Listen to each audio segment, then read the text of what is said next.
The floor is yours.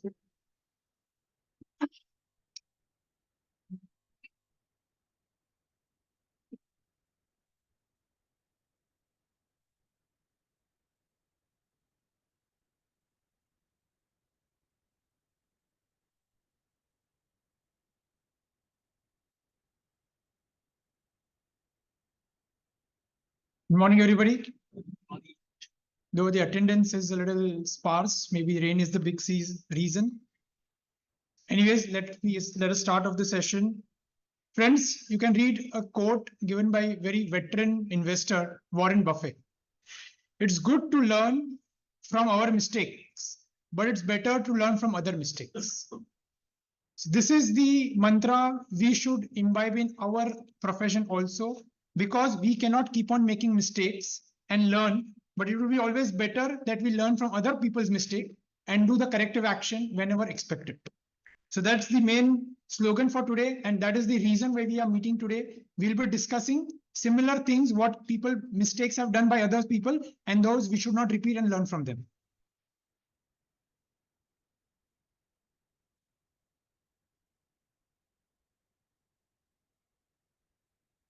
Talking about mistakes,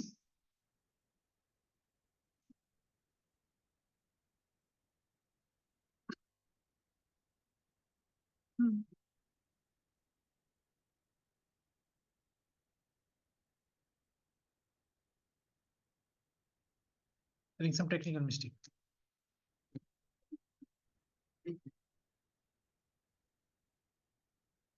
wire देखना loose है क्या? ये virus loose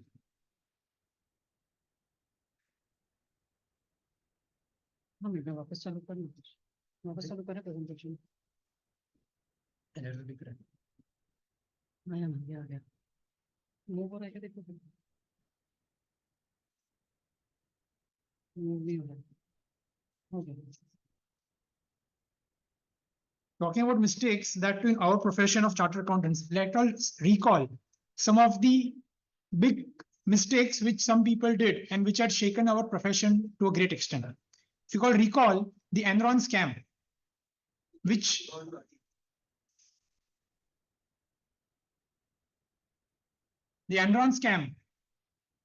had shaken our industry to a large extent. There were big five before the Enron scam came, and then after it became big four. Arthur Andersen had to shut shop after the scam erupted, and the main reason where Arthur Andersen had to shut shop, if you look into it, more than 50% of the fees of Andersen was given by one company, that is Enron. The risk of concentration, which our standards also pronounce. Another scam which came was the Satyam, which was related to the Indian industry. We could recall that PwC was the firm which got a lot of brickbats in that scam. 4 chartered accountants were banned for life, and each of them had to pay a penalty of 5 lakh rupees. Friends, these are all instances before NFRA was constituted. These were the actions taken by the ICR disciplinary committees. After the Satyam scam, it was the finance committee of the Ministry of Company Affairs, the Standing Committee on Finance, which proposed that a National Financial Accounting Authority should be established to oversee the functions of the auditors. And then in 2018, NFRA was constituted. Friend, this is what we'll be going to talk about. NFRA, that is the National Financial Reporting Authority, and how it is impacting us as a professional, and what is it looking into.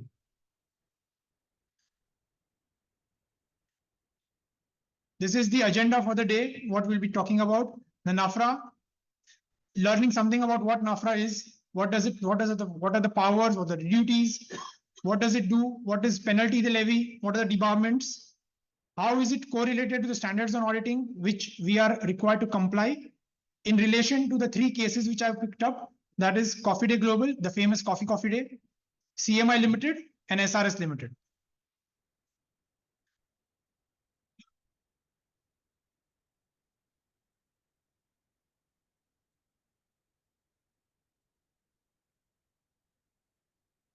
NFRA is the body which ensures that we follow or we are required to follow all the accounting standards as well as the auditing standards in India. And it oversees that the financial statements are transparent, reliable, and which the authorities can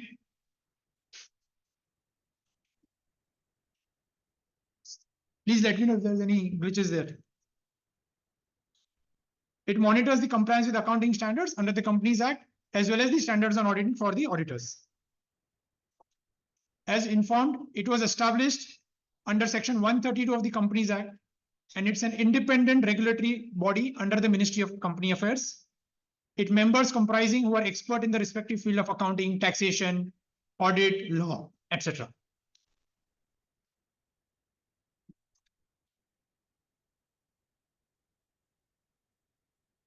NFRA nowadays is playing a very crucial role in enhancing the confidence in the financial reporting, because that is what it wants to instill, that the users of the financial statement should feel confident when they are reading any financial statements.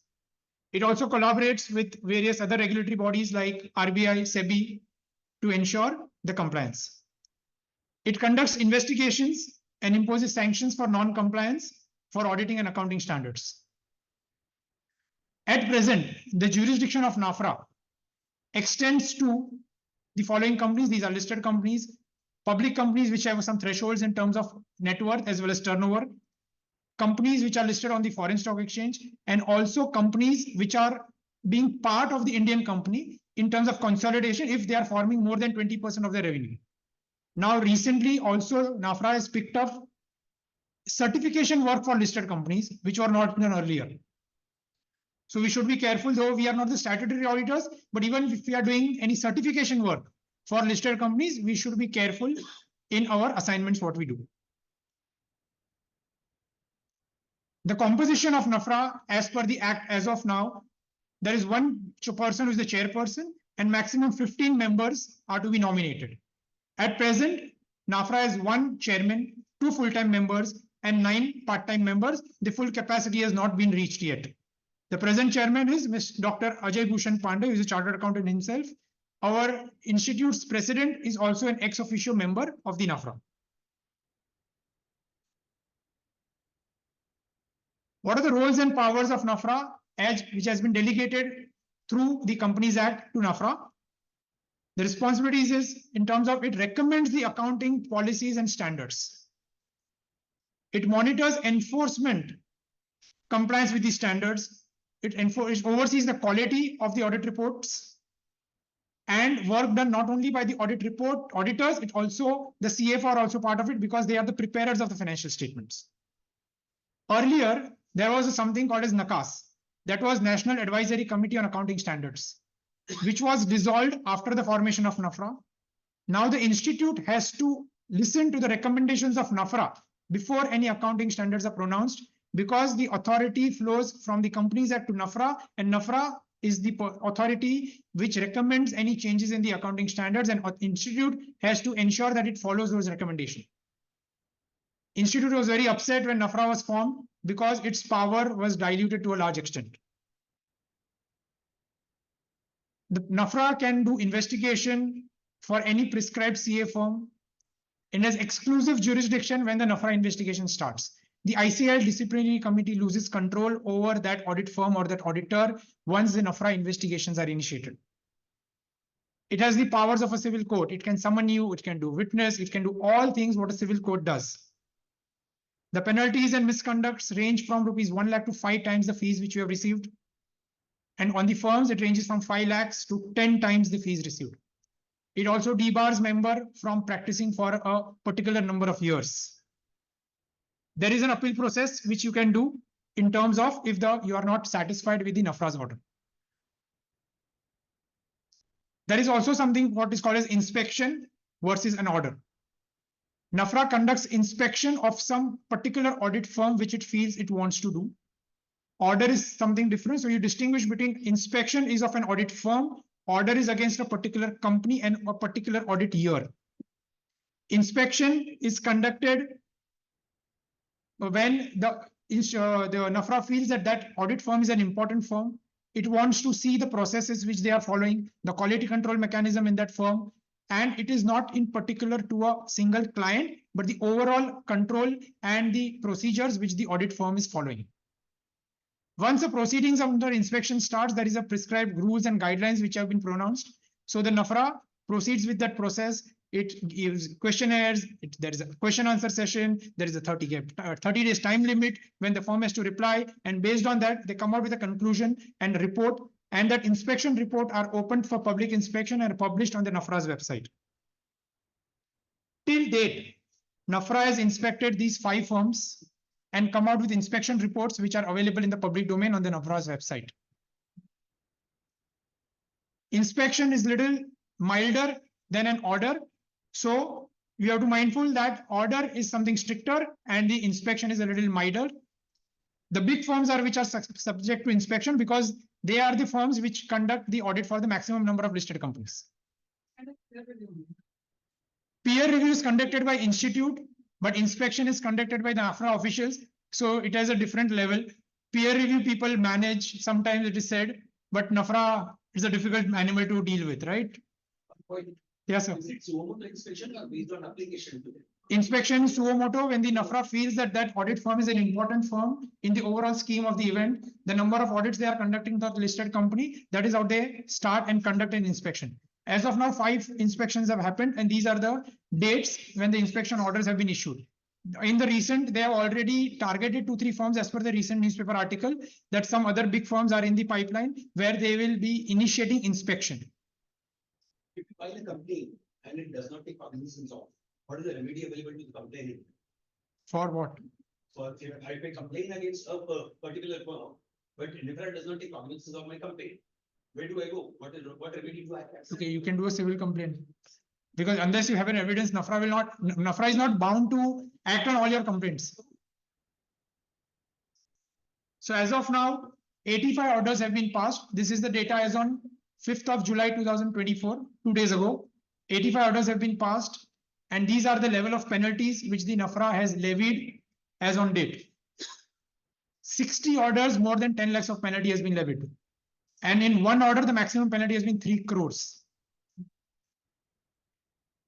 For debarment, this is the data of breakup. Up to 1 year, 35%, 30 orders were for debarment of the CA for up to 1 year. Up to 10 years, there were 9 orders. No debarment were in 12 orders, so some solace. And for up to 1 to 5 years, there were 35 orders. Friends, we saw what NFRA is. Now, what does NFRA basically delve into? What does NFRA look into? We'll go to that aspect of NFRA's inspection, or not inspection, what they look into actually. So standards on auditing is what we are required to comply.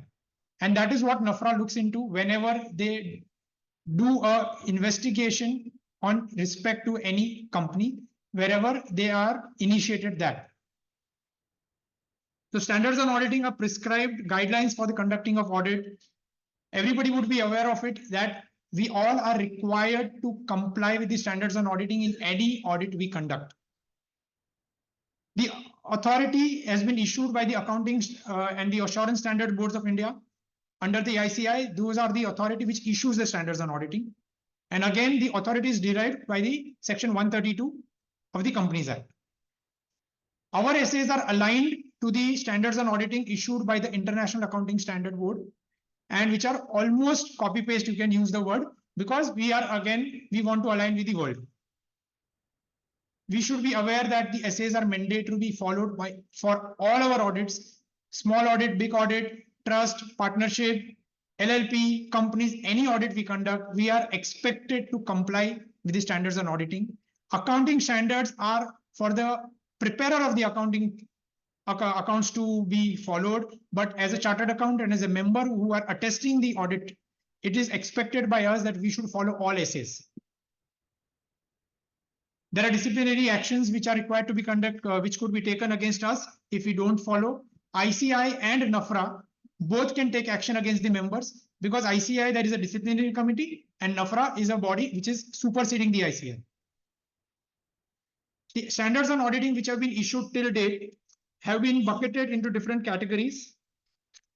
There are standards on auditing which are of the 200 series, which are the overall audit and for the financial statement. Series of 300 are in respect to planning of audit. Series 400 are in respect to use of service enterprises. Series 500 is respect to evidence, gathering of evidence, what different evidence we need to collect. Series 600 is respect of using other people's work. Series 700 is in respect of opinion forming, modified opinion, qualified opinion, emphasis of matter, etc. And series 800 is in respect of special assignments in respect of special purpose financial statements or interim financial statements. So these are the broad standards on auditing which have been placed in different buckets, series of 200, 300, 400, 500, 700, and 800. We cannot cover all the standards on auditing today, but we will be touching upon those standards which the NFRA has pointed out in the case studies which I have selected today for today's discussion. So these are the three companies which I have selected: Coffee Day Global Limited, CMI Limited, and SRS Limited.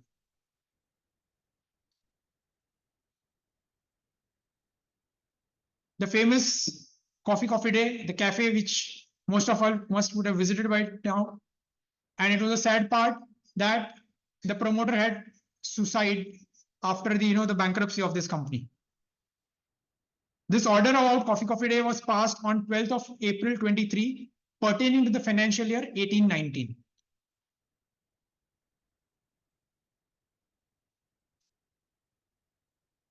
Friend, how the presentation has been divided is, on top is the standards on auditing which has been covered.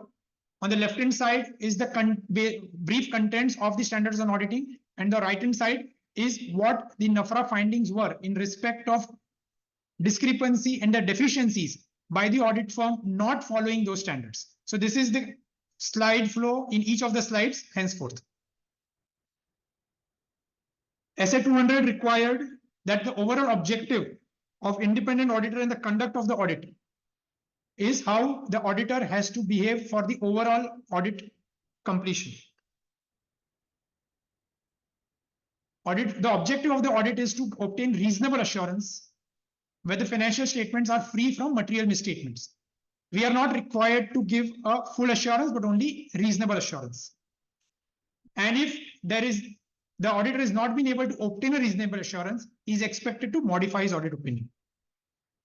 It is also expected by the standards that always a professional skepticism is maintained throughout the audit.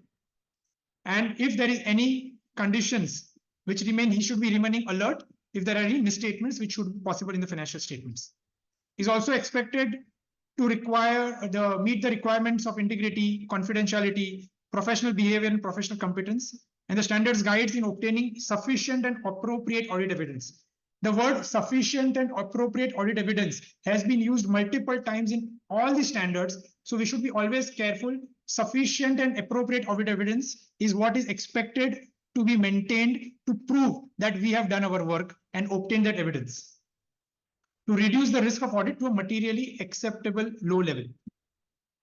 And about the SA 220, it requires that there should be a quality control in an audit firm whenever an audit of an company is conducted. As per SA 220, the auditor's responsibility was to maintain quality control, client acceptance mechanisms, team assignments, proper allocation of teams which are qualified to do the work, and ensuring through proper management performance. The engagement partner has to oversee the overall conduct of the audit. He is also required to appoint a quality control reviewer in case of a listed entity, which is mandatory as per SA 220, and discuss the significant matters with him, and refrain from signing the audit report until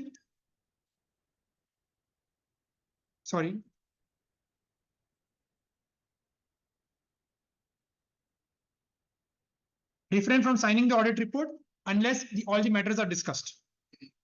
And in exceptional circumstances, the changes must be, it can be conducted with integrity. So in this case, the auditors failed to perform audit procedures. They were having independence risk, but still they accepted the audit and violated the standards on auditing. Thus, in this case, it was proved that they had violated SA 200, SA 220, and SQC 1, which is the standard on quality control 1, which has been mandatory again to be followed by all audit firms. Another charge which was levied on the auditors of Coffee Day Global was about SA 230. SA 230 talks about documentation. What documentation should we maintain and obtain to prove that we have done our work? So audit documentation SA 230 states that audit documentation should be sufficient and appropriate to form an audit opinion. We use the word evidence. Friends, evidence is required to be sufficient and appropriate audit evidence, but the documentation should be sufficient and appropriate. Appropriate documentation means which will enable an experienced auditor to understand the nature, timing, and extent of the audit procedures performed, the results which were the outcome of that procedures, and the audit evidence obtained, which are gathered as per the documentation, the significant matters which were discussed with the management, conclusion reached, and the significant professional judgments which were reached at the conclusion of the audit to form an opinion. The extent of audit documentation is different, definitely will differ from the size to size of the entity, the extent of the company's operations, etc. And thus it cannot be, straitjacket that, these are the documentation which you need to maintain. There is a concept of assembly of audit file.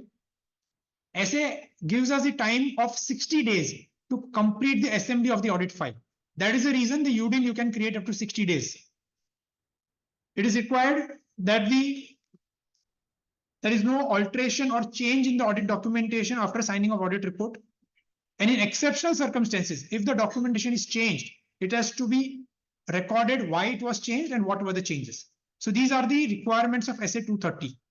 In this case of Coffee Global, the auditors used editable Excel files without security features, allowing 68 out of the 87 files to get modified between the date when the NFRA inspection started, NFRA order began, and their submission of the files happened. 2 new files were created after the NFRA request and the submission. So see how NFRA is going into, they are checking your data file of creation, data of modification, etc., which is easily available in your computers. The actions again 230, they tampered with the audit file because as they created new documentation, after the NFRA inspection started, NFRA inquiry started, they were also charged with alteration and tampering with the audit documentation, which is again violation of SA. It is required that we uphold ethical principles of integrity and professional behavior. And the requirement of completion of the assembly file within 60 days was again violated here because they created new documentation after the NFRA inquiry started. So it will displayed an unprofessional behavior and thus they were charged with violation of SA 230 also in this company. Next was SA 240, which was taken into. SA 240 requires that a maintenance of how we review the auditor's responsibility relating to fraud in an audit of financial statements. What are our responsibilities if we perceive that there is a fraud which could be expected in that organization? Thus, we should be always maintain again professional skepticism. The questioning mind should always be there. We have to identify what are the risk of material misstatements which are there due to the fraud at the financial statement level, at the account balance level, etc., and identify significant and non-significant risk. The auditor should inquire with the management about the process for identification of risk of material misstatement and the frauds, if any, and the responses which the management gives to the auditor has to be properly recorded. And also should refer to the report of internal auditors and the queries raised by them and see if there is any fraud which could be expected to be occurring at the entity level.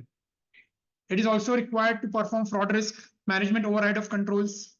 There are some methods which have been prescribed in the essays, testing some journal entries, estimating and the management biases which are there, which are used in the judgments, testing of the non-recurring transactions which are there in that financial year, and performing analytical procedures. So these are the methods whereby you can see if there is any fraud which could be there.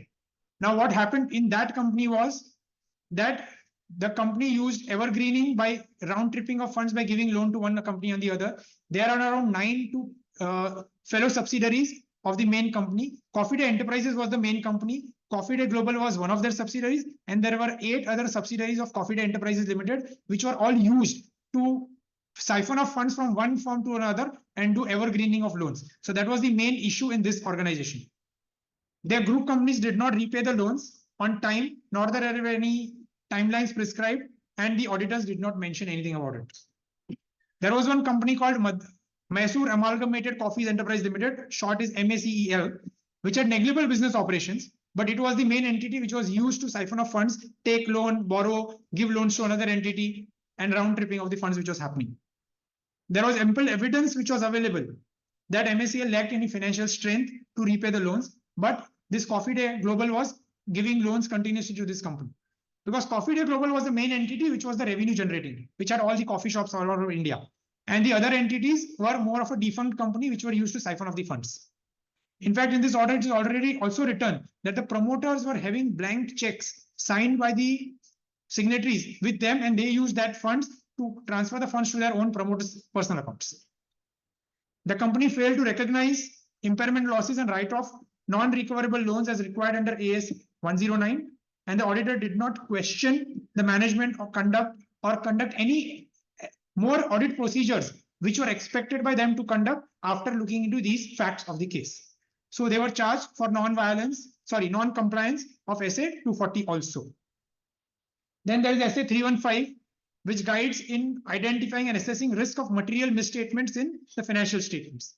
SA 315 in brief is that the auditors should understand the entity, the environment in which the entity is operating, its industry, regulatory framework, etc. The entity level risk which are there, which are being in the entity when it is operating. The internal controls are required to be evaluated in determining and designing and implementing the material misstatements which could be there. Risks are assessed at the assertion level for transactions, account balances, and different. And so audit procedures are required to be conducted and performed to assess this risk and gather sufficient evidences. Documentation of all audit decisions and findings is crucial throughout the audit process. And the audit approach is always iterative. If you find something fishy, you need to enhance and extend your audit procedures to ensure that the material misstatement is not happening at the entity level. So this was SA 315 in brief. Now what happened in this particular case was there was a lack of evidence for round tripping of funds. There was no reason for giving the funds to those entities, but the auditors did not question anything. The auditors failed to exercise professional skepticism and assess fraud risk and did not conduct any additional audit procedures or question these transactions adequately. Section 143(1) mandates the auditors to inquire into transactions which are represented only by book entries, which again these auditors were unable to do it. And there were violations of other Companies Act, the related party transactions which were not reported adequately. Even the CARO requires, whenever there are loans given taken, the CARO is requiring some specific questions which are required to be answered, but those were not answered in these cases. So these are the violations for SA 315 and CARO which were there in this part of the investigation. There is SA 330, which is when you are examining some risk, how would you respond to those risks? That is SA 330, which is how overall responses to risk at the financial statement level. Whenever you find a risk, how would you respond? How would you modify your opinion? How would you, do further procedures? So here again, there was risk of material misstatement at the entity level, but the auditors did not do anything. The auditor's response, what the SA 330 requires is auditors should respond, including some unpredictability. They should do some surprise checks, which is the SA is expecting us to do. Professional skepticism, using professional staff. Again, in the staff should be auditor, the partner himself cannot do everything. So you should have the adequate team who could assess these risks. Audit procedure for assertion level risk include approaches like test of controls, effectiveness, conducting substantive testing procedures are adequate, and combining testing of controls with substantive procedures are needed. That is the requirement of SA 330. And audit procedures should also include procedures based on inherent and control risk for each financial statement element, and ensuring that audit evidence obtained matches the level of risk identified. So if you identify that is a high risk, you should be respond by taking more evidence, getting deeper into that area.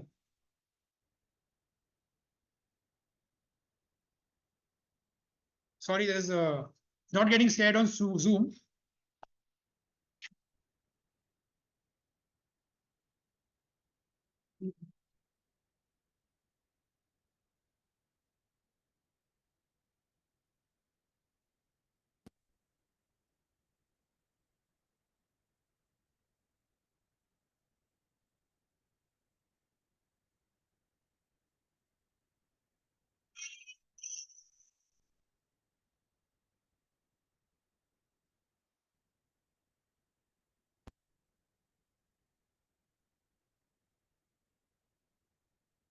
in the case of this company, there were no internal controls existing for advance release of supplier advances, which was the main area. They were giving away money to people who are called as suppliers, but there were no controls existing. Whether the material was coming, not coming, so all these were missing. Banking transactions, I told you, it was mentioned in this case that the promoters were having blank checkbooks signed by the managers who were the authorized signatories in their possession. And it was a management overriding of the controls. Auditors are required to disclose significant deficiencies or material weaknesses in internal control, but they falsely reported that the company had adequate internal financial controls. So again, this was a violation by the auditors, which they did not fulfill their responsibilities. The auditors claimed that they have given a disclaimer of opinion, but they had actually issued an unmodified opinion, a clean report, without mentioning any of the observations. As I told you, the auditors also neglected to report any related party transactions. There were more than 50 related party companies related to the promoters, which were doing many transactions with the main company in terms of buying coffee, selling the coffee, giving loans, taking loans, etc. But none of them were actually reported. There is also a separate SA 550, which requires an adequate attention by the auditors in terms of related party transactions. So auditors had failed in multiple duties, SA 200, 240, 315, 300, etc., and the multiple sections of the Companies Act, and they were charged with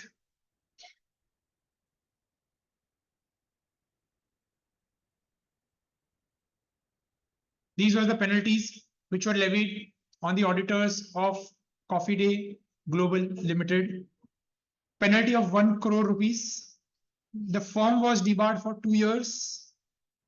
Engagement partner had to pay a penalty of 10 lakhs plus debarment of 5 years.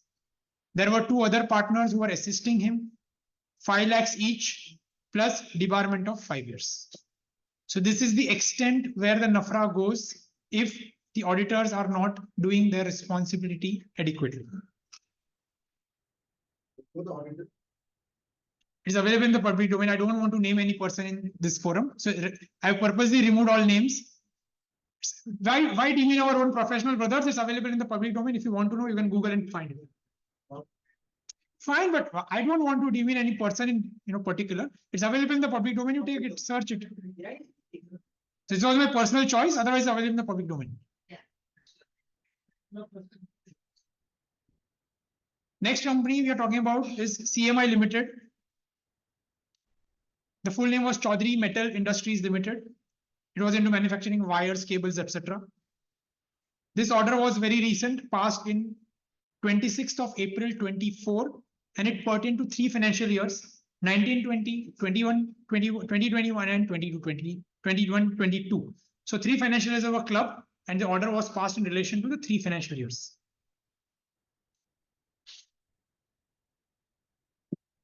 I've taken some other standards in this, which is SA 700.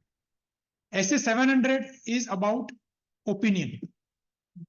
That is the main delivery what we give after the conduct of an audit. Our audit report, the opinion. So SA 700 talks about the opinion formation. It says that the primary objective of the audit process is to enable the auditor to form a precise opinion on the accuracy of the financial statements, ensuring they are free from material misstatements, whether due to fraud or error. These involves a comprehensive evaluation of the audit evidence gathered, referring to the earlier standard, assessing the adherence to financial statements of the applicable financial reporting framework. It expects that the financial reporting framework, now we are talking about company, so it is the Schedule 3 of the Companies Act, which is required how the presentation should be done. So we have to report whether it is adhering to the financial reporting framework. If you are reporting for a trust, it has to adhere to the reporting requirement as per the Public Trust Act. If you are reporting to an LLP, it should be adhering to the reporting requirement of the entity. If you are reporting for a bank, again, the Banking Regulation Act prescribes a particular framework of reporting. So it is expected that our opinion we give that whether it is adhering to the reporting requirement framework of the applicable provisions for that entity. Again, just to add here, now Institute has also prescribed the reporting framework for individuals and partnership firms which does not have a prescribed format. Now the institute has given a format in which the financial statements of a sole proprietor or a partnership firm also are required to be presented with comparative figures of the previous year and some other disclosure requirements. So whenever we are signing off an audit of even a proprietor or a partnership firm, we are required to adhere to that reporting requirement framework because we are the members of the institute and institute has asked us to follow that reporting framework. The assessment is crucial in determining the type of opinion to be expressed in the auditor's report. Here it says an unmodified opinion. There's a clean report when auditors conclude that the financial statements present a true and fair view in accordance with the reporting framework. Please.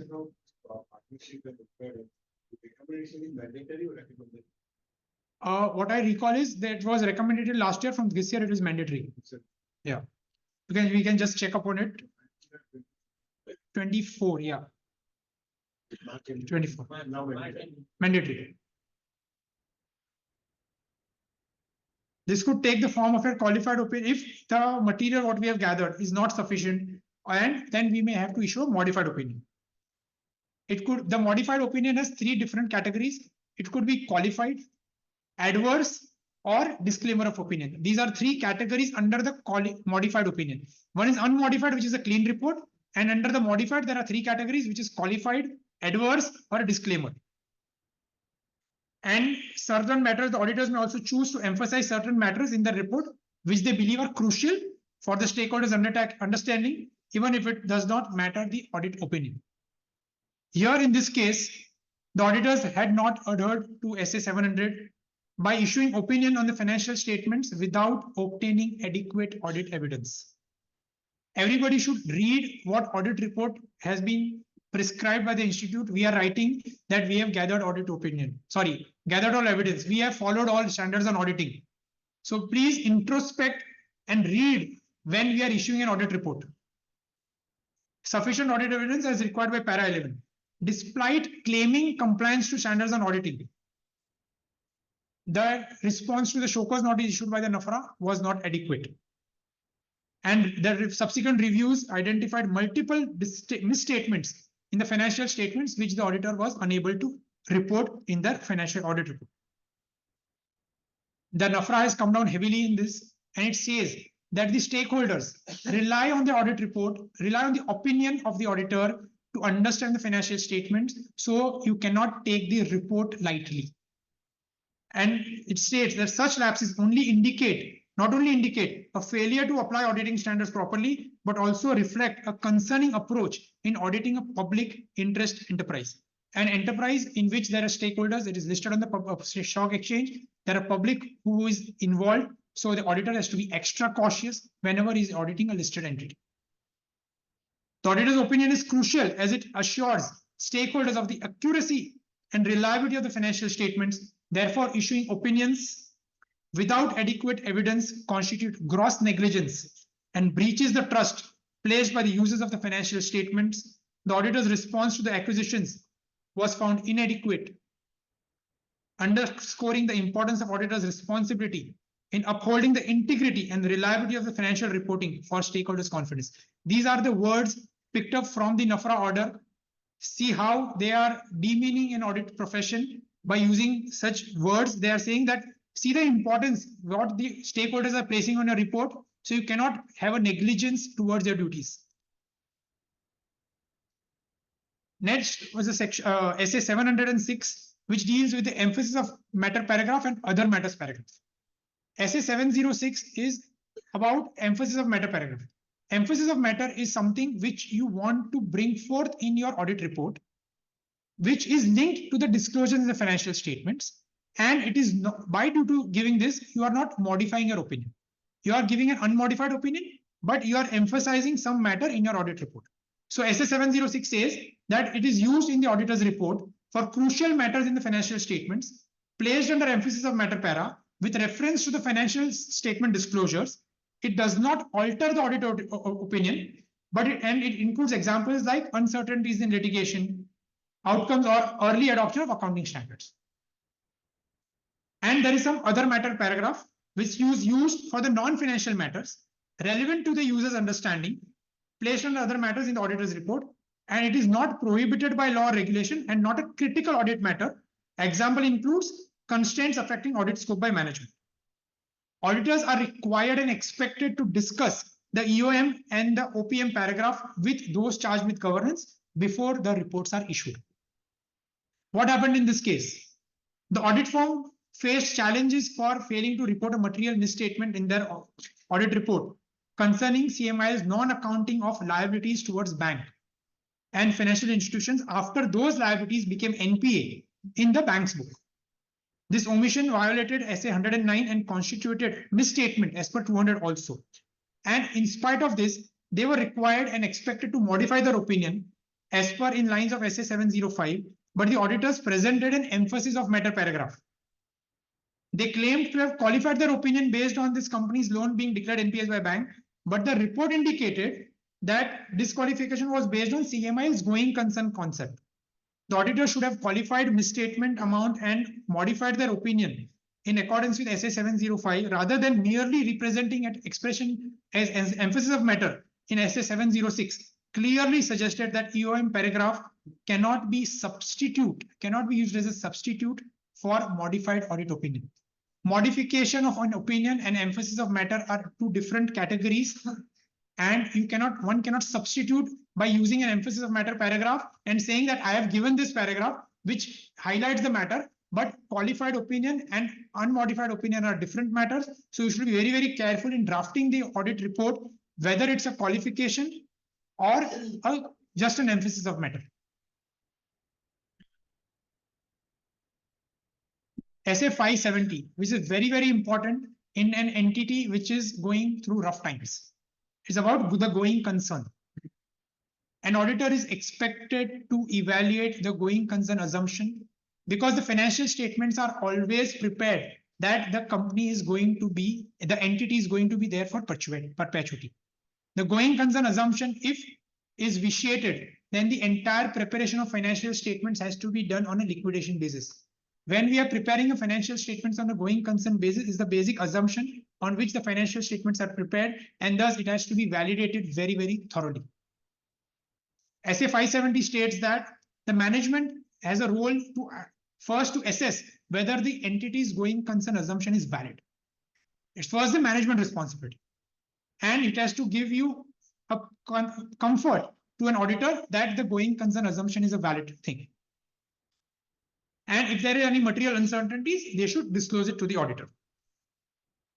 Auditor in turn has to gather sufficient evidence to evaluate whether the management's analysis and assessment is correct or incorrect. And if there exist any material uncertainties, then the auditors has to dwell in further. The procedures should involve reasonableness of management assumption, inquiring beyond the events which goes into that, and evaluating the feasibility of the management's plan. If the management says that the going concern assumption is valid, the auditors has to validate whether those assumptions are correctly put or not. And in reporting, the auditors will issue an adverse opinion if they believe that the management assessment is inappropriate. If they believe that the management assessment is appropriate, they don't have to. If it is appropriate, then they will have to see whether the proper disclosures are made. If proper disclosures are made, then they are okay with it. If disclosures are not made, then to again bring forth in that audit report. This rigorous process ensures transparency in financial reporting regarding the entity's ability to operate as a going concern. Going concern is a very, very important essay which are required to be followed, particularly in case of companies which are into losses or which are not doing good, which are having negative cash flows, which are having other parameters which are showing signs of weaknesses. In this case of the CMIL, during FY 2021, CMIL showed declining financial indicators, raising doubts about its ability to continue as a going concern. The audit lacked evidence of management's formal assessment of the going concern assumption. Auditor accepted the management's explanation without documenting communication. So this was the allegation which was put upon the auditors. And no additional audit procedures were performed despite indicators suggesting that there were weaknesses in the financial position of the company. Auditors are required must gather sufficient evidence supporting management's going concern assumption. Suppose if some company is into losses and the management says that we will do a turnaround in next 2 to 3 years, and they submit a plan to you which by there is a feasibility that the company will be into profits after say 2 to 3 years and be on its foot running. But then the auditor is expected to validate those assumptions, whether they are in line with the expectation, line with the market scenario, line with the present conditions. So this is what the auditor is expected to evaluate and document it when he accepts the management's contention of the going concern assumption being valid. The audit lacked thoroughness in assessing CML's going concern status, raising concerns about compliance with the auditing standards and the documentation required. So they were charged with the violation of SA 570. SA 240 we just spoke about in the earlier scenario also in terms of auditor's responsibility relating to fraud in the audit of financial statements. So I'm not going to repeat the left-hand side, which is the repetition of the standards, but what happened in this company, we'll talk about that. So SA mandates that we have to in this case, it was particularly in respect of the revenue recognition, the fraud which could pertain in the revenue recognition of the entity. The auditors told that we have verified and ensured that there is no fraud in the revenue recognition by comparing it with GST returns. When they were asked to provide the GST returns, they were not having the copies. So here it is. The auditor mandates, the SA mandates the auditors to evaluate revenue recognition and assertion for potential fraud risk. That was as per para 26 of the SA 240 and requires documentation if they conclude that no fraud risk exists. Company which is not in a good condition will always try to jack up its revenue to show a rosy picture. So there was a potential risk of fraud in revenue recognition, which the auditor should have identified. However, audit findings revealed deficiencies. Auditors, they told that they verified through GST returns and reconciliation without adequate supporting evidence, omitted documentation of key audit procedures, and failed to assess revenue recognition against company policy. Assertions such as occurrence, completeness, and accuracy of revenue lacked sufficient verification with missing GST returns and sample invoices, further weakening their position. The auditors could not present the GST return copies, sample invoices, which they told in the NFRA meeting that they relied on these during their audit, but they were not able to produce them when the NFRA asked them for the documentation. This action led to allegations of gross negligence and inadequate due diligence, indicating a failure to meet auditing standards and regulatory expectations.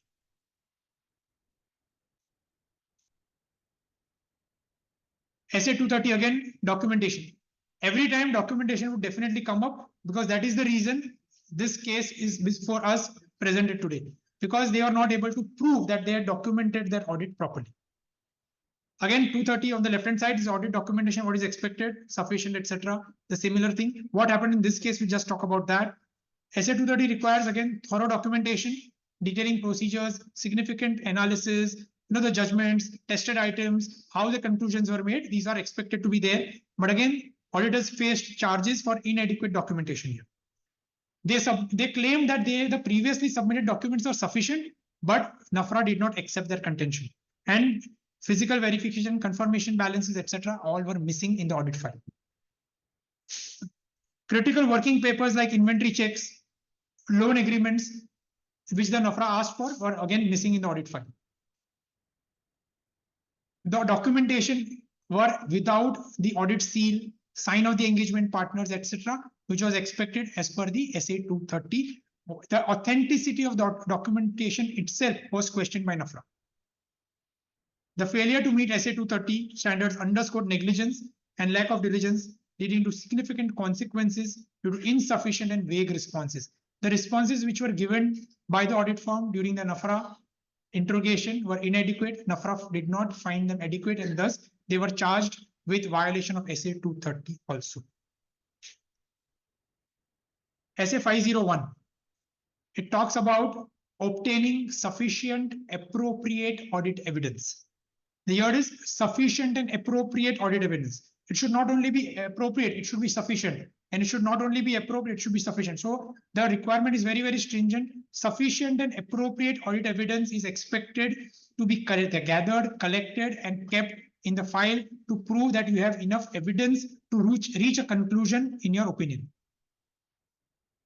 And SA 501 in particular talks about three specific considerations, is about inventory, segment reporting, and claims and litigation. 500 is about evidence, and 501 is about some specific areas where we need to have specific evidence for three areas: inventory, claims and litigations, and segment reporting. In terms of inventory, the auditors are expected that the existence and the condition of the inventory is properly documented. Physical counting should be done. Management procedures are looked into, whether they are adequate, sufficient. Inventory records should be looked into, whether they are properly maintained, not maintained. And additional procedures are required to be performed if the stock verification is being taken place at the date other than the balance sheet date. Roll forward, back forward procedures if you are conducting the physical verification on a date prior to the balance sheet date or subsequent to the balance sheet. Whenever there are inventory held by the third party, it should be ensured that you obtain balance confirmations or you visit those places and ensure that the inventory held by the third parties are also in existence when you are accepting that inventory balances. In terms of litigation, it is expected by the standard that you inquire deeply with the legal counsel, do some discussion with the legal counsel, the impact of those litigations on the company, and properly document it. And the segment reporting, it is expected that the proper disclosures are made as per the regulatory framework. So in this case, the inventory was the main issue where the auditors failed to satisfy NFRA that they have done adequate compliance with SA 501. Serious allegations about SA 501, they could not submit any documentation to prove that the inventory verification was done, whether the inventory was in existence as on the balance sheet date. So this was a serious violation, and the NFRA found that the documentation is inconclusive and the auditor's response were deemed misleading and insufficient, significant, indicating gross negligence in the compliance with SA 501. SA 320 talks about materiality. Materiality is the word we used everywhere in our audit report. That material misstatement. So what does SA 320 states? That there is a materiality in planning and performing an audit should be maintained. Materiality is defined as the threshold beyond which the misstatements in the financial statements could influence the economic decision of the users. So for a large entity, the materiality will reduce. For a small entity, the materiality will be accordingly on the size of the entity, the materiality will differ. The materiality is different in terms of quantitative amounts and qualitative disclosures, such as accounting policies. Materiality is not absolute and varying based on the factors such as the entity size and nature. And auditors consider several factors while determining materiality, including impact on trends, compliance with contracts, and the significance of affected statement items. Types of materiality are overall materiality, performance materiality, specific materiality, and specific performance materiality, each serving different purposes in auditing.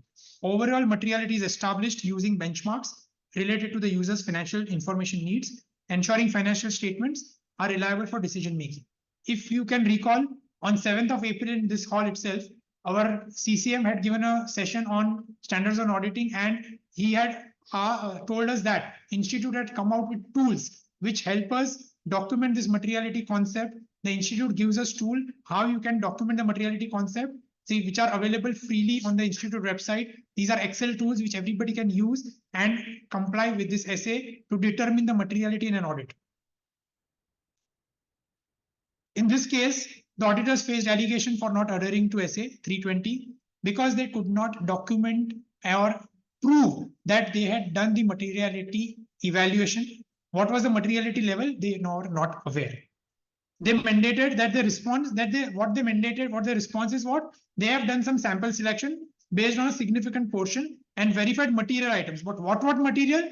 They was not able to document it. However, an audit review revealed the response was misleading and unacceptable. The audit file lacked evidence demonstrating compliance with SA 320. The document lacked authenticity. Again, the seal and the signature of the engagement partner were missing in the documentation. SA 320 requires auditors to determine materiality for the financial statements and establish performance materiality as part of the overall audit strategy. The mandatory language in para 10 and 11 underscores this requirement. It is mandatory to have materiality level determined and work based upon that, because we always say in audit report that the financial statements are free from material misstatements. Now, what is material? You don't know. So there was a violation of this essay as well as section 143(10) of the Act.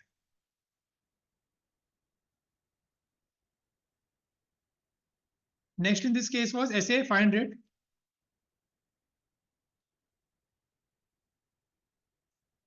About audit evidence. 501 was audit evidence in respect of special considerations. 500 is a common essay in terms of audit evidence.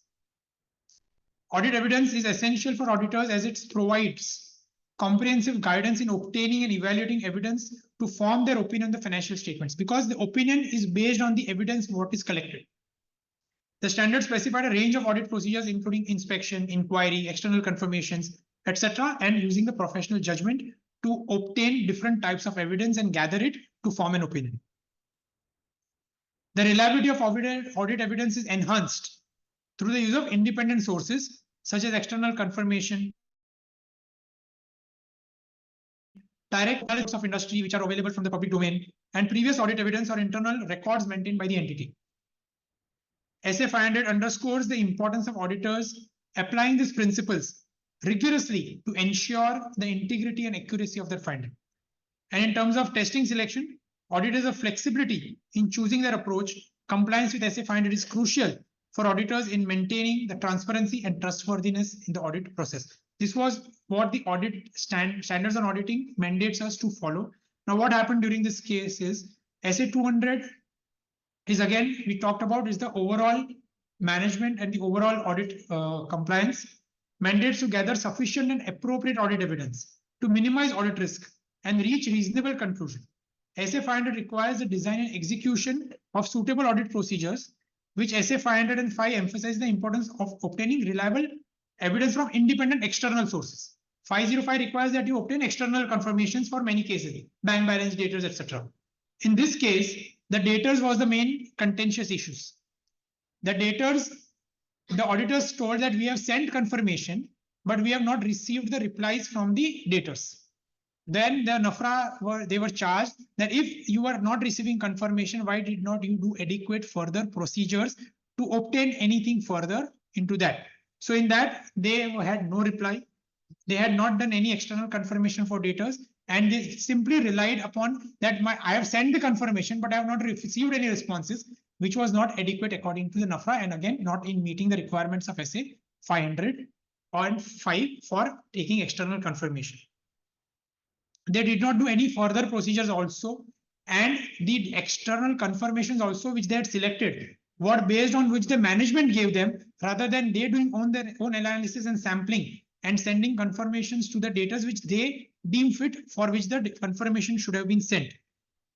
Here, the criticism was also directed that the auditors rely solely on confirmation letters from the company without properly selecting receivables for confirmation based on sampling and materiality. Their failure to implement alternate procedures to verify balances, despite the lack of data responses, raised further concern about their audit approach. If the data is not responding, there could be a subsequent realizability of the money, which could prove that the existence of the data was there at the balance sheet date. But they did not do any such additional activity to substantiate that claim that they have done due care to obtain the evidence in respect of data balances.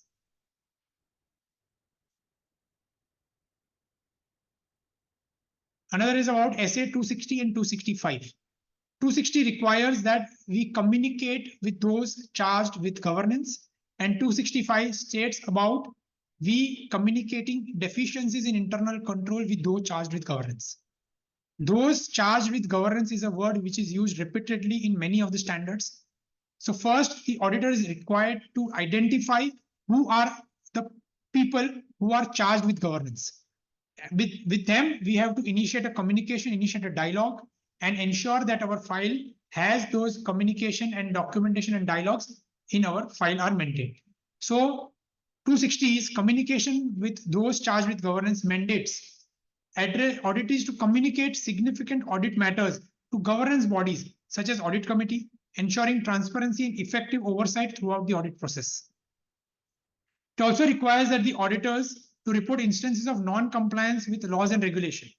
If you find that the company is not following PF law, example, then it is our duty to communicate them with those charged with governance in the auditor's report and potentially leading to qualified or adverse opinion depending on the severity of it.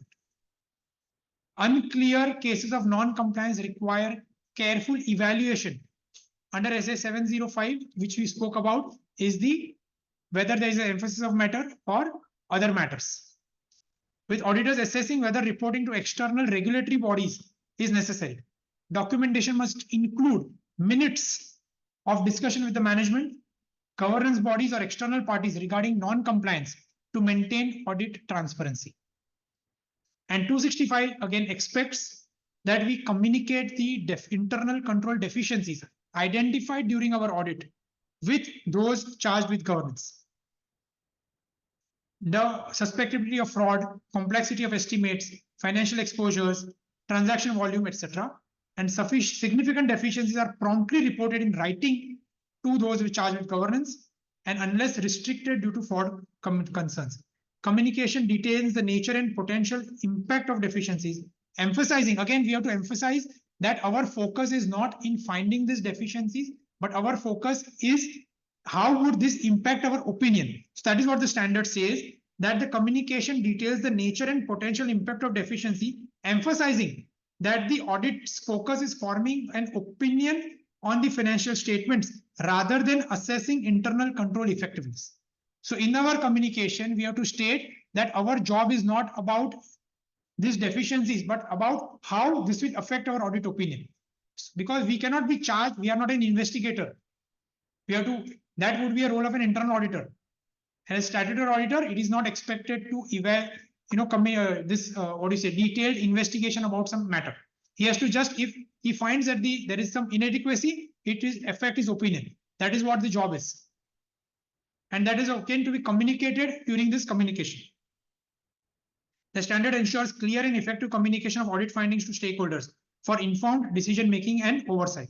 Now, what happened in this case was the auditor were accused of failing to determine they did not know who were the person those charged with governance. That was the first violation of the standard. So whom do they communicate with? You don't know whom to communicate. And the auditor's responsibility. They did not communicate their planned audit scope, timing, internal control definitions, violating both 260 as well as 265. The absence of the evidence in the audit file indicated the auditor's failure to identify and engage with those charged with governance, neglecting crucial oversight in role in the entity's strategic decision and financial reporting process. The auditors did not address this charge in their response. They did not even respond to this charge. So it was concluded that the auditors have failed in meeting this standards requirement. They had no answer to this.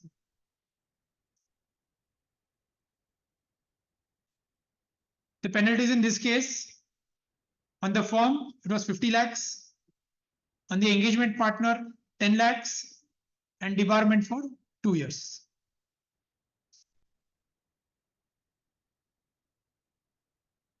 Shivers? Not shivering?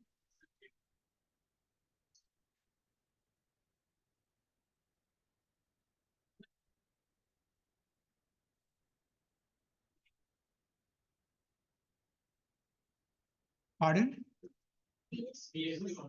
PSC auditors. I have not gone through all the orders. I picked up some orders. 85 orders are available on the NFRA's website. You can go and check the name of the companies. I'm not sure. I have not read all the orders. I just pick up some randomly, which are, I thought could be relevant in the today's discussion. Because 85 orders, it was not possible for me to read all. Again, the orders are increasing every day. So you can keep a tab on nafra.gov.in.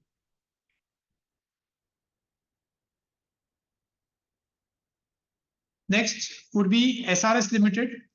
This order was passed on 1st of April 2023, pertaining to the financial year 2017-18.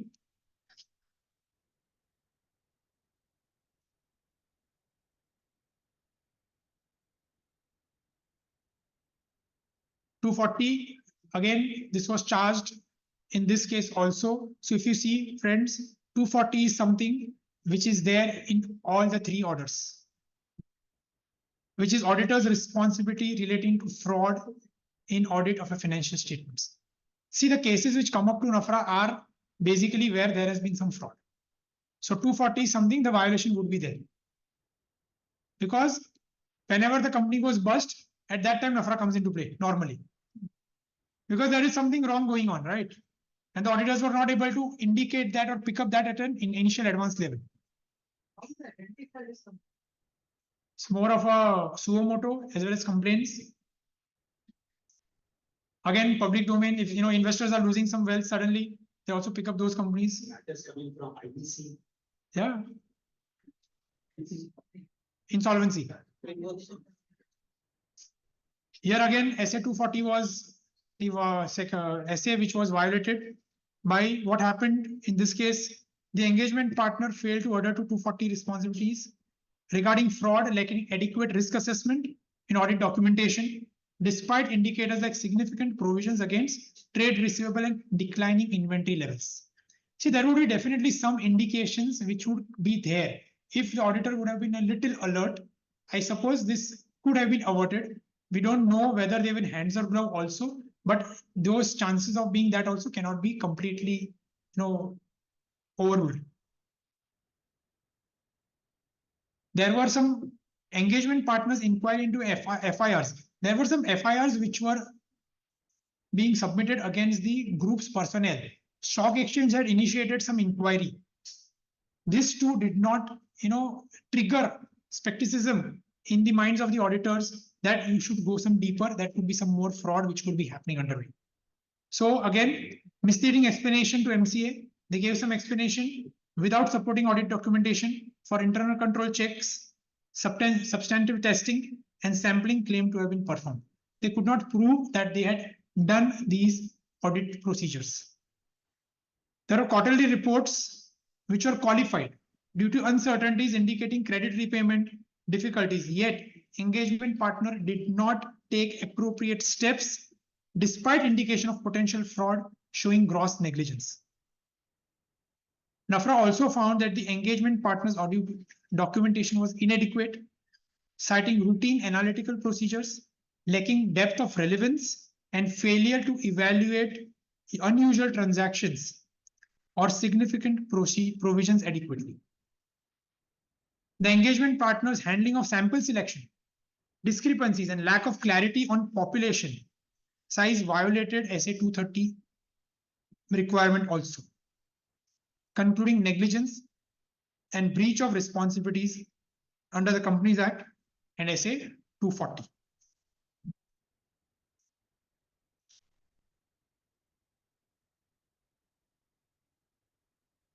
Next was in relation to SA 220 and 230. 220 expects overall control, quality control in an audit, and 230 is about the documentation. So again, the left-hand side is more of repetition, so we not talk about it. But what happened in this case was the engagement partner faced charges for failing audit documentation responsibilities under SA 230 and para 75 of SQC 1, providing no supporting explanation. The audit file analysis revealed critical documentation such as audit plan, materiality evaluation, fraud risk assessment, EQCR, which we spoke about, engagement quality control reviewer, which is a mandatory in terms of SA 220, as well as for a listed entity, there has to be an engagement quality control reviewer, which was missing. He submitted audit papers, but didn't meet the requirements of SA 230, documenting procedures, personnel, and reviews. The audit file index suggested an audit program, but actually it was missing, and raising tampering concerns. So again, tampering with the evidence is again a violation, which was also charged in the Coffee Day Global Limited case. Regulators like Public Company Accounting Overseas Board, that is a regulatory similar to NFRA in the USA, which was set up after the Sarbanes-Oxley Act, which came into play. So as we have NFRA in India, in USA, there is something called as Public Company Accounting Overseas Board. That also considers tampering of evidence as a serious matter leading to penalties. So NFRA is not an only animal in the world. there are similar constituents abroad also. Timely and thorough audit documentation is crucial for integrity and forming opinions. So NFRA many times falls back upon the Public Accounting Board orders to levy the penalties here, and it refers to those orders in the NFRA orders also. That is why I've just mentioned about this. And failure to archive the files timely and inadequate documentation reflect serious audit deficiencies. So these auditors were also charged with violation of SA 220 and 230. SA 570, again, going concern, very, very relevant and important essay, as we spoke earlier also. I've just put some other indicators which we should look into as an auditor, which are from the standards itself. What are the events or conditions which may cast significant doubt on the entity's ability to continue as a going concern are the net liability and the current ratio, adverse key financial ratios, management's intention to liquidate the entity or cease operation. The management may start thinking of shutting down some operation. So that is an indication that the going concern assumption is vitiated. Loss of key management without replacement. When the ship is sinking, people start leaving the boat. So this is a very good indication that the going concern assumption may not hold good. Audit procedures relevant to conclude the going concern are analyzing and cash flows, profit forecast, other relevant forecasts to the management, analyzing and discussing the entity's latest available interim financial report. See, the audit may conclude after the end of the year, but there could be interim financial statement which may start indicating the weaknesses which are starting, because nothing turns overnight. It's normally builds up over a period of time. Minutes of the shareholders meeting, performing audit procedures related to subsequent events, confirming the existence, legality and enforceability of arrangements for financial support. The management may say that, we will get in money, or we have some other group company, or our promoters are wealthy. They said that we will get in money to ensure that the company runs.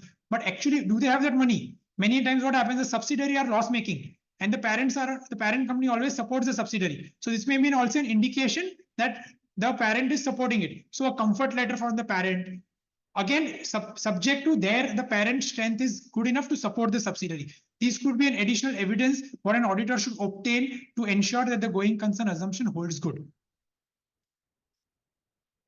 In this case, the engagement partner faced charges under SA 570 for not evaluating the going concern assumption despite adverse indicators. There are indicators, but he did not pay heed to it.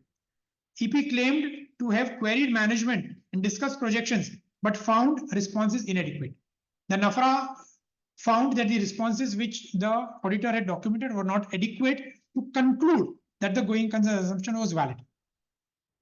Qualified opinion was issued due to material uncertainty, but NFRA identified deficiencies, lack of evidence in audit file for evaluating going concern assumption as per para 30 of SA 570, failure to comply with para 23 by not expressing qualified or adverse opinion where necessary, and inadequate documentation supporting qualified opinion or adverse opinion despite pervasive uncertainty. Here, see what they issued a qualified opinion, but they were required to issue an adverse opinion as per NFRA. So again, the category, as I told you, in the modified category, there are three categories. One is modified, adverse, qualified, adverse, and disclaimer. So disclaimer is something at the very, very tough report. Qualified is something mild, and adverse is a little bit midway between the two. And NFRA emphasized the audit opinion's importance for stakeholders again here, and deemed EP's action, the engagement partner's action, grossly negligent under SA 570 and SA 705. SA 320 here again was touched upon, materiality in planning and performing an audit. Materiality we discussed, it is very, very important criteria for any audit. So we'll not repeat that for the sake of repetition. Here again, the engagement partner faced charges for not developing and documenting the audit plan and strategy as required by SA 300 and for adequately determining the materiality as per SA 320. EP claimed to have established audit strategy, plans, programs, and checklist, but failed to submit all of them. When the NFRA asked, he was not able to submit them. Materiality was set at 1% of total assets and 75% for performance, but lacked adequate documentation or justification. See, during the interrogation, the partner told that I have set materiality at 1%, but he was not able to document that and prove to the NFRA that this was the document, how the materiality was set. Documentation submitted were not part of the audit file and lacked authentication. Again, seal, signature, etc. were missing, so which again indicated negligence on the part of the engagement partner. And EP's failure to plan and set materiality showed a casual approach, resulting in non-compliance with SA 300 and SA 320.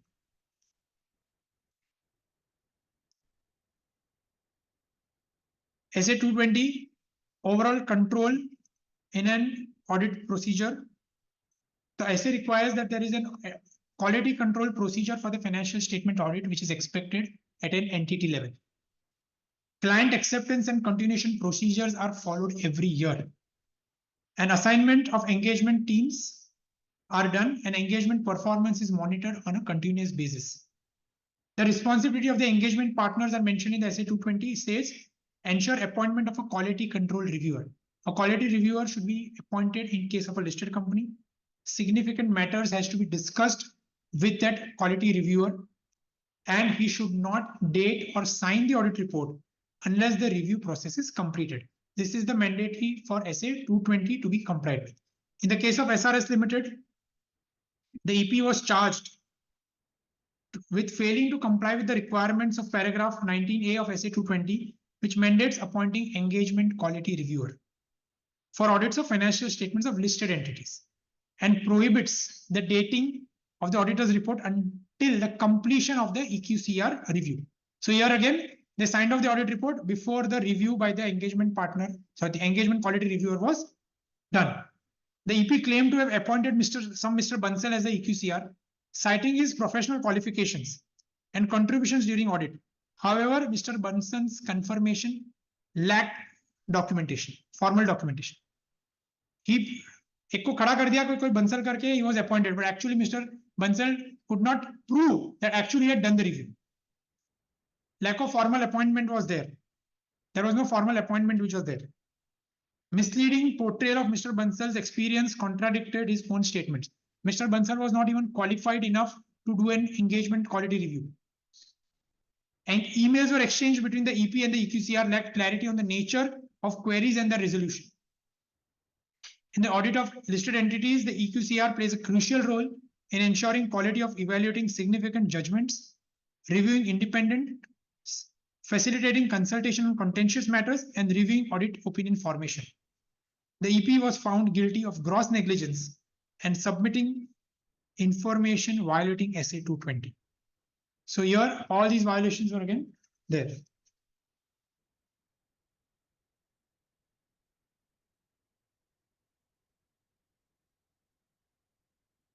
Another essay about 299 joint audits, which is very common among bigger companies, listed companies, banks. There are multiple auditors which are there. It's called a joint auditor. So what are the duties and the responsibilities in case of a joint audit? That is pronounced in SA 299, and we are expected to follow SA 299 whenever there is a joint audit. In this case of SRS Limited, there was a joint audit between two audit firms. SA 299 provides an uniform approach to perform the audit procedure on the joint audit. The auditors shall discuss the nature, timing, and extent of the audit procedures for common and specific areas and communicate that with those charged with governance. First, between the two audit firms, there has to be a division of work. What areas X audit firm will do and what areas the Y audit firm will do. That has to be, and there will be some common areas that both the audit firms will be doing. They have to communicate that with those charged with governance, that these areas will be done by audit firm A, those areas will be done by audit firm B. That communication by the audit firm to the governance body is very, very important and relevant as mandated by SA 299. Joint auditor is not required to review the work done by the other auditor.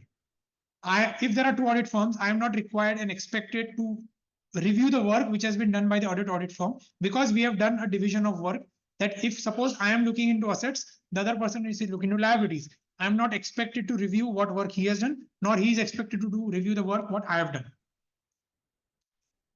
The audit report is to be issued is common report, unless except in cases where there is a disagreement in joint auditors. In this case, they shall issue a separate report.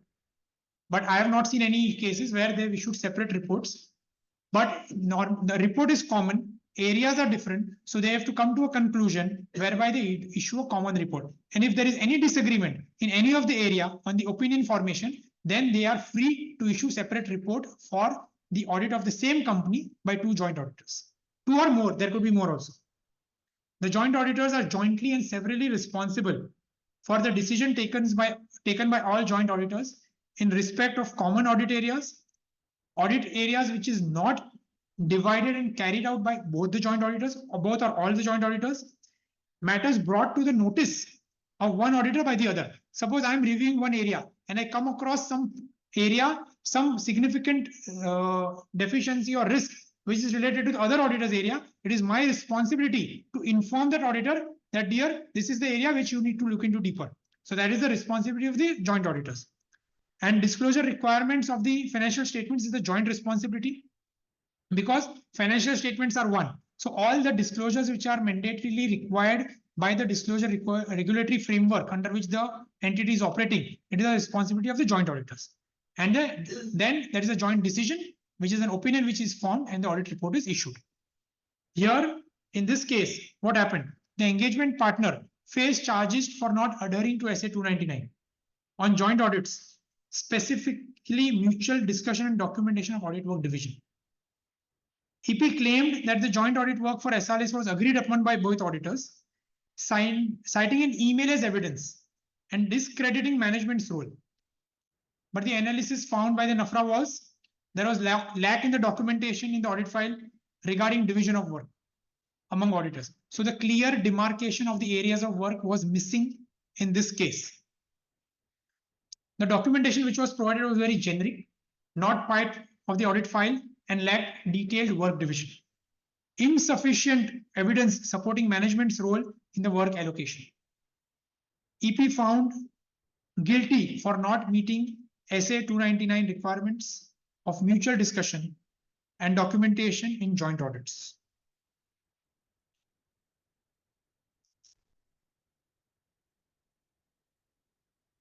Next in this case was non-compliance with SA 200 and SA 500. SA 200 says there is an objective of the auditor is to obtain reasonable assurance about the financial statements, which are free from material misstatements again, whether due to fraud or error. For sake of repetition, reasonable assurance means high, but not absolute level of assurance. In case reasonable assurance cannot be obtained, then the auditor has to modify his audit opinion. That is what the SA 200 requires us to do, to maintain professional skepticism and have a questioning mind always, remaining alert to the conditions which may indicate possible misstatements, to comply with ethical requirements such as independence, integrity, confidentiality, professional behavior, and professional competence. Friends, independence is now a very, very high area where we are required to maintain our independence. There are some basic areas. SQC1, which has come up now, indicates some more areas where how independence has to be looked into. Concentration risk is one of the main areas where institute is harping upon, especially in small firms. What happens that we have one or two clients which are giving the maximum amount of fees. So the concentration risk also is hampering our independence. Thus, institute is now asking us to ensure that we do not have concentration risk which hampers our independence. Apart from the other areas of independence are relative, we are holding shares, etc., which are already mentioned. But concentration risk is somewhat which especially the small firms have in terms of, because there are one or two client groups which constitute the majority of our fees. So this is a very practical question which the smaller audit firms are facing. But it's very true, because if that firm is giving you so much of revenue, you cannot become independent completely with that firm, that client, I meant to say. The standards guides in obtaining sufficient and appropriate audit evidence to reduce the audit risk to acceptably low level. Audit evidence must be 500 states about audit evidence. It should be sufficient and appropriate to form an opinion on the financial statements, sufficient in quantity and appropriate in quality. Evidence from external sources is generally more reliable, and original documents provide more reliability than a copies or a photocopies or a scanned document. Forms of audit evidence include visual, documentary, it could be oral, it could be internal, external. Nowadays, you could have some videos, etc. These could also be evidences. In terms of COVID times, many people, physical stock verification was not possible. So a video call were done and recorded and kept on record to ensure that the physical verification was inventory was done and the inventory was in existence. So this was a new technique which got developed due to some circumstances at that point of time. Audit evidence can be gathered through inspection, observation, inquiry, analytical review, and performances. In this case, the engagement partner was charged with failing to evaluate the property, plant, and equipment of the company amounting to 188 crores in violation of paragraph 15 and 16 of SA 200 and paragraph 6 of SA 500. In response, the EP stated that the statutory audit of SRS Limited for FY 17-18 was a joint audit, leading to a divided responsibilities between the joint auditors, including the physical verification of PP. The EP clarified that only PPs, property plant, worth 1.9 lakhs pertain to him, while the bulk worth 188 crores was under the purview of the other joint auditor. Here, there is definitely some solace, something to feel good about our fellow brother.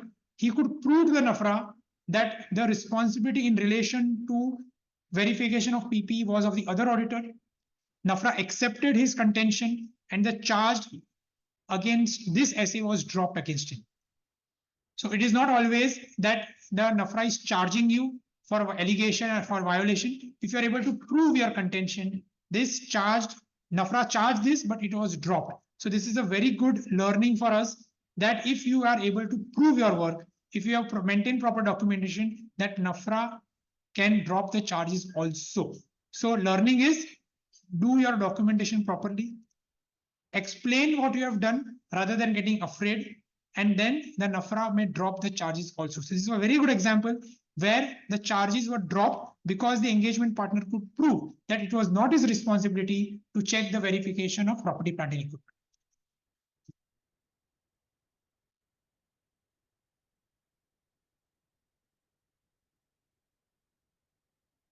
In this case, there were no penalties on the form.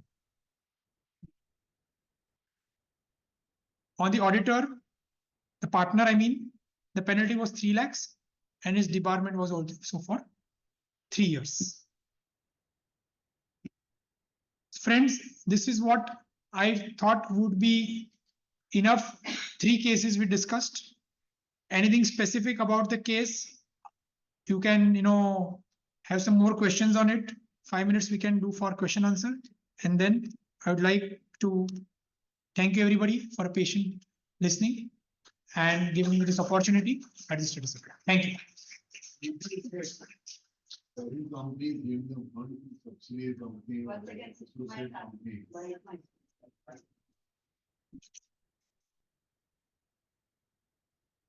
If any parent company are giving fund to their subsidiary company from time to time, then taking back also.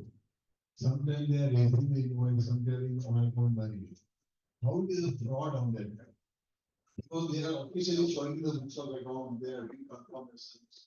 If fund has been given from parent company to subsidiary company. Sir, are you talking about the specific case or just a general question? It's many times you found in the country audited. Sir, you have to evaluate the case to case basis. How you cannot conclude whether that was a fraud or not, just based on the transaction. You have to substantiate that this was not fraud. If there were some genuine reasons for giving that money, it is fine. But if there were just used for round tripping of the funds, in this case, in the case of Coffee Global Day, that entity did not have any business.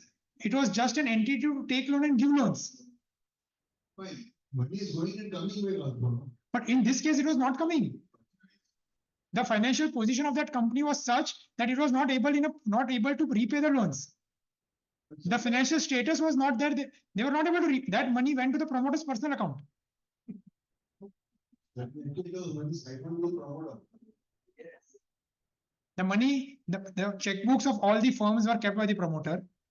They were using that to transfer the money as and when they wanted from any company's account to their personal accounts. So that was the case in this this Coffee Global Day Limited. But that is a misuse of the fund of the company, I do agree. But sometimes, the funds are officially given. Sir, we cannot generalize any statement. This is what we are discussing, what the case was. I cannot talk about what your company is doing. We cannot evaluate it like that, right? So whether the funds were actually needed or not, it has to be auditor has to evaluate. See, when the loan is given to an entity, whether that entity has business purpose, whether that entity is able to repay that loan, that is a credit appraisal which any lending entity will do. When you go to the bank to borrow a loan, they will do a credit appraisal and then only they will give loan. Definitely there are NPAs. In such case, what auditor has to disclose the facts in the notes? About what? About the fund given to subsidiary company. That is Caro is expected in Caro to give those notes in types of a related party transaction, whether any loans have been given or not. The Caro requires that. And this auditor had not mentioned that in the Caro report.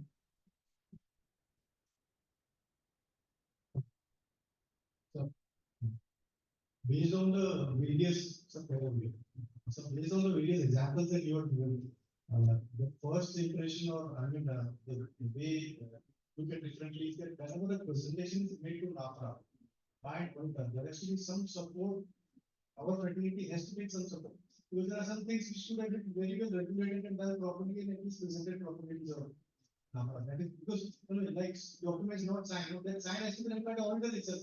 He can do respectfully and get it done and ensure that whenever paper goes to the NFRA, it is done, it is presented properly. So I think there also there is a little lagging. We ourselves are taking it either too lightly. Okay, NFRA Definitely. and not able to understand or document it properly. Documentation is a question. Documentation. That is what the last slide I gave as a solace, that when the engagement partner was able to prove a charge, that the charge was wrong, the NFRA deleted that charge.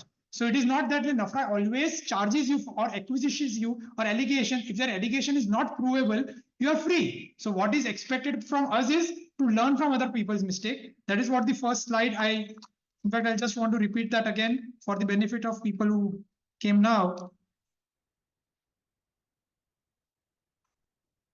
Yeah, it is visible. Let me just- Other people's mistake. Yeah, right. So this is the session was about that, right? So some people have done the mistake. We have to learn from it and ensure that we don't repeat those mistakes for ourselves. At least you should present yourself properly. Yes, that is expected. Forget what homework has been done earlier on. At least when a NFRA complaint comes, it is necessary for you to present yourself properly, take the support of maybe some external legal. That is what is expected. So what has institute started is peer review is one process which has initiated, right? So now the more and more firms are coming under peer review. What is happening? So your documentation, your entire is getting validated at one level below before some authority from an external agency comes to you. So, see, one there is peer review, one is quality review, which the institute sends some chartered accountant on a auditors of a listed company, and then there is an offer.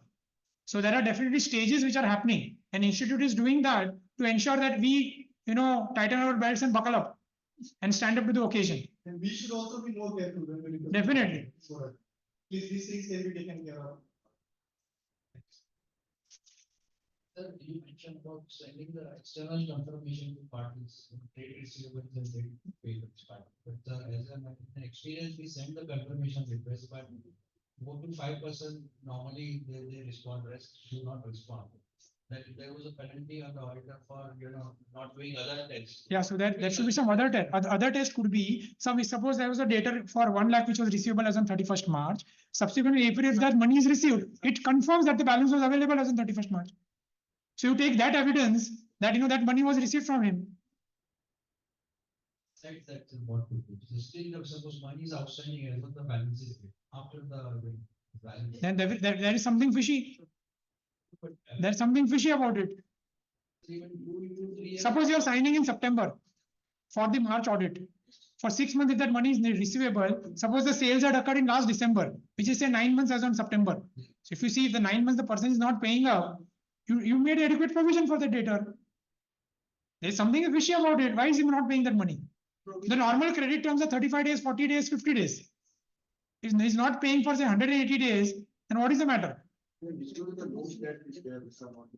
Definitely, definitely. So you have to take a stand whether you require a provision or not. Information in the report that the balances of trade debtors and receivables are subject to confirmation. That is a normal disclosure we make subject to confirmation. But do you think it is just not confirmation? It is fishy. It is sticky. If it is not getting received, you may have to provide for it and insist that the company makes a provision for it. And if the company is not making provision, you make an adequate qualification that the debtor amounting to 100 rupees, example, requires provision, but the company has not done a provision. But that is what we are unable to do it. That is a fact of life. That we succumb to the pressure from the management that ये provision तो नहीं कर सकते तो छोड़ दो. That is what happens in practical life. Then what is the remedy?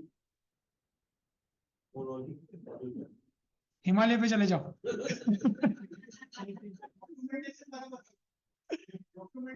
Obviously. But see, again, documentation cannot absolve you from the reporting requirement. Suppose in this case, the debtor was bad of receivable, it was a doubtful debtor, and you are not providing for it. Documenting it will not absolve you from the responsibility of not modifying your opinion that this debtor was bad for recovery. Sir, as far as creditors are concerned, you must be paying, chances are they are bogus. Correct. So we have to disclose independently of each creditors or for each generalized you can do it. I mean, how do you report? About what? The creditors are not being paid, say, maybe for 1 year, 2 years, 3 years. They are still outstanding in the books of accounts. Yeah. So when the reporting part comes to you, should we say that certain creditors have not been paid? Or your opinion about those creditors, because you are not reporting on 12 way. So how do you tackle such issues that creditors are not? Any qualification as per standards required quantification. That is a standards requirement. So you have to quantify that what amount of creditors according to you are fishy. And see, sir, this is in fact something more. That is something of fraud which is going on. Yeah, you're not paying. So it has to be a holistic approach. It cannot be, you cannot look at one standard and talk about it. All the standards you have to look in holistically and in sync. Can you go to materiality concept of such issues? Definitely, materiality is always there. It is a basic concept. The financial statements are free from material misstatements. So materiality will always be there. I think the other speaker is already there. I should conclude this and.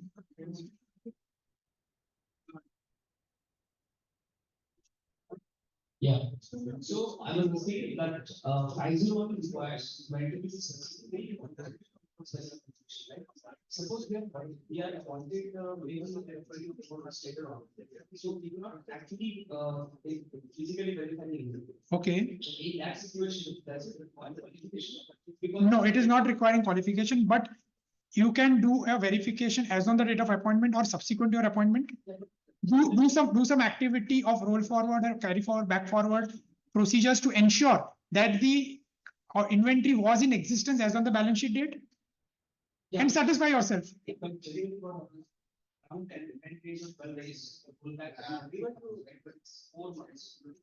So now you have to take a call whether that inventory is a significant portion of the financial statement. Then accordingly you take a call. It will be very subjective case to case basis. Suppose it's a service industry where inventory is not a very relevant part of the financial statement. You may ignore it. But if it's a manufacturing concern, which is inventory would normally form part of at least 20 to 30% of its total asset, then you have to have your focus on it. Again, the record keeping, how they are maintaining, this would give you evidence about whether that inventory was in existence on that date or not. Even the subsequent sales and the realization of their money proves that the inventory was in existence as on the balance sheet date. So again, you have to use your mind and do some different procedures to satisfy yourself and document it that I am satisfied that the inventory was in existence as on the balance sheet date. Thank you. Thank you. Thank you very much.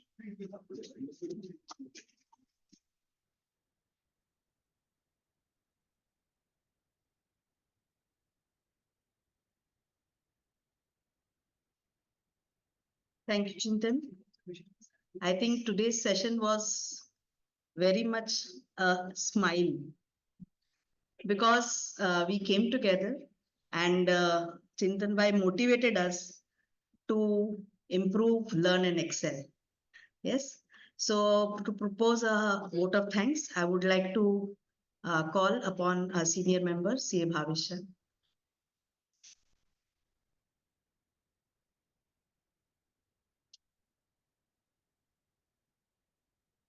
Thank you, conveyor, for giving me opportunity to propose a heartily vote of thanks. A detailed analysis regarding the NFRA and the cases which Chintan Bhai has explained us. Started with a quote, better to learn from the others' mistakes, and then point to point, the analysis of the NFRA order has been presented to us with a framework, compliance of a framework, non-compliance of various essays with regards to documentation, adequate and sufficient audit evidence, and materiality of a materiality utility provided by the ICAI. So it is a very interesting session, and I propose heartily vote of thanks to the speaker.